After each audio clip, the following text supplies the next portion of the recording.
అందరికీ నమస్కారం. మన జీవితంలో సిరి సంపదలు, సౌభాగ్యం కావాలని కోరుకుని వారెవరుంటారో చెప్పండి? అసలు ఈ కోరిక వెనుక ఉన్న సాంస్కృతిక, ఆధ్యాత్మిక కారణాలేంటో ఈరోజు మనం కాస్త లోటుగా చూద్దాం. ఇంట్లోకి ఆ లక్ష్మీదేవి కటాక్షాన్ని ఎలా ఆహ్వానించాలి, పాటించాల్సిన పద్ధతులేంటి తెలుసుకుందాం రండి. మన పెద్దలు తరచుగా అనే మాట ఇది, డబ్బుకు లోకం దాసోహం అని. ఒక్క మాటలో చెప్పాలంటే మన సమాజంలో డబ్బుకు, ఆర్థిక స్థిరత్వానికి ఎంత ప్రాముఖ్యత ఉందో ఈ ఒక్క వాక్యం చాలు. మన జీవితాల్ని డబ్బు ఎంతలా శాసిస్తుందో చెప్పడానికి ఇంతకన్నా నిదర్శనం ఏముంటుంది? అయితే ఆ సంపదను పొందడానికి మార్గమేంటి? అవును, ఇదే అసలైన ప్రశ్న. మన ఇంట్లో లక్ష్మీదేవి అనుగ్రహం ఎల్లప్పుడూ నిలిచి ఉండాలంటే ఎలాంటి పనులు చెయ్యాలి, మన ప్రవర్తన ఎలా ఉండాలి? ఈ విషయాలన్నింటికీ సమాధానాలను ఈరోజు మనం అందుబాటులో ఉన్న మూలాల ఆధారంగా తెలుసుకోబోతున్నాం. సరే, అసలు విషయంలోకి వెళ్లే ముందు లక్ష్మీదేవి ఎవరు? మనందరికీ తెలిసిందే. ఆవిడ సంపదకు, అదృష్టానికి, శక్తికి, శ్రేయస్సుకు అధిదేవత. హిందూ సంప్రదాయం ప్రకారం మన జీవితంలో అన్నీ సమృద్ధిగా ఉండాలంటే ఆ తల్లి చల్లని చూపు మనమీద ఉండటం చాలా చాలా అవసరం. ఇప్పుడు అసలు విషయానికి వద్దాం.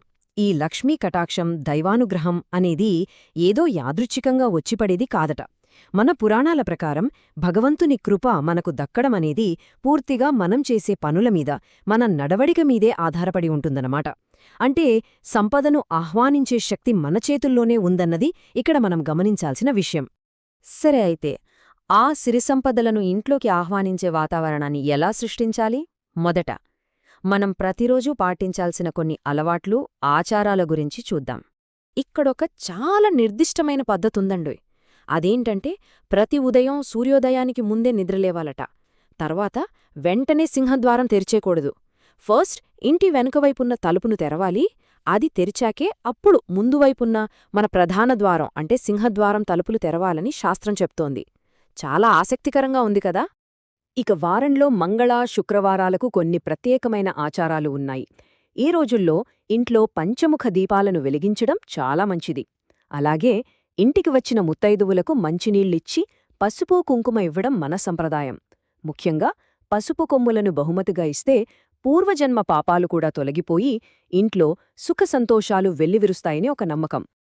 రోజూ చేసే పనులే కాకుండా కొన్ని ప్రత్యేకమైన రోజుల్లో కొన్ని ప్రత్యేకమైన పూజా పద్ధతులు, నియమాలు కూడా ఉన్నాయి. ఇప్పుడు వాటి గురించి తెలుసుకుందాం. ఇక పౌర్ణమి రోజు సాయంత్రం వేళల్లో కూడా ఒక ప్రత్యేక పూజ ఉంది. స్నానం చేసి సత్యనారాయణ స్వామిని తులసీతో అర్చించాలట. నైవేద్యంగా పాలపాయసం, కలకండ, పండ్లు సమర్పించాలి. అంతా బాగానే ఉంది, కానీ ఇక్కడే ఒక చాలా చాలా ఆసక్తికరమైన నియమం కూడా ఉంది. ఏంటో తెలుసా?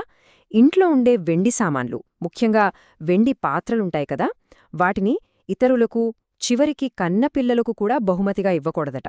అవును, వినడానికి కొంచెం వింతగా ఉన్నా ఇది పాటించాల్సిన నియమం అని చెబుతున్నారు. ఇప్పటిదాకా మనం పూజలు, ఆచారాల గురించి మాట్లాడుకున్నాం. కాని ఈ మూలాల ప్రకారం వీటన్నింటికన్నా ముఖ్యమైనది మరొకటుంది. అదే మన ప్రవర్తన. మన నడవడికే నిజమైన సంపద అని శాస్త్రాలు ఘోషిస్తున్నాయి. మరి ఎలాంటి ప్రవర్తన ఉండాలి, ఎలా ఉండకూడదో ఇప్పుడు చూద్దాం. లక్ష్మీదేవి శుభ్రతను, సత్యాన్ని, మంచి నడవడికను ఇష్టపడుతుందని అంటారు. అందుకే కొన్ని రకాల ప్రవర్తనలు ఆ దేవి కటాక్షాన్ని దూరం చేస్తాయట.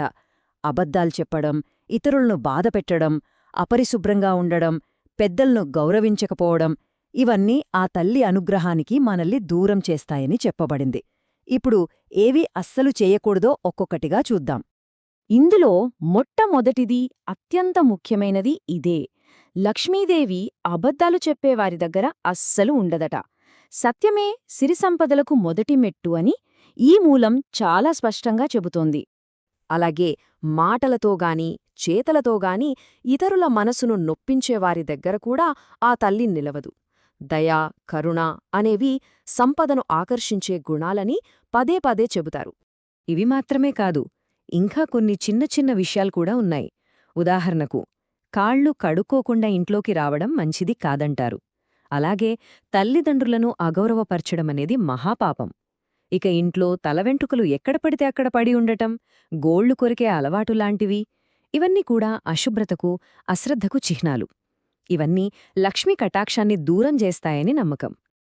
సో ఇప్పటిదాకా మనం చూసిందాన్ని బట్టి అర్థం చేసుకోవాల్సిన కీలక విషయం ఏంటంటే సిరి సంపదలకు మార్గం కేవలం పూజలు వ్రతాల మాత్రమే కాదు, మన స్వభావం, మన ప్రవర్తన కూడా.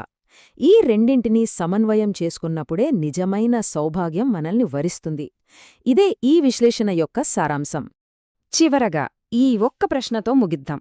సంపదకు అసలైన దారి ఏదీ? పూజలా లేక ప్రవర్తనా?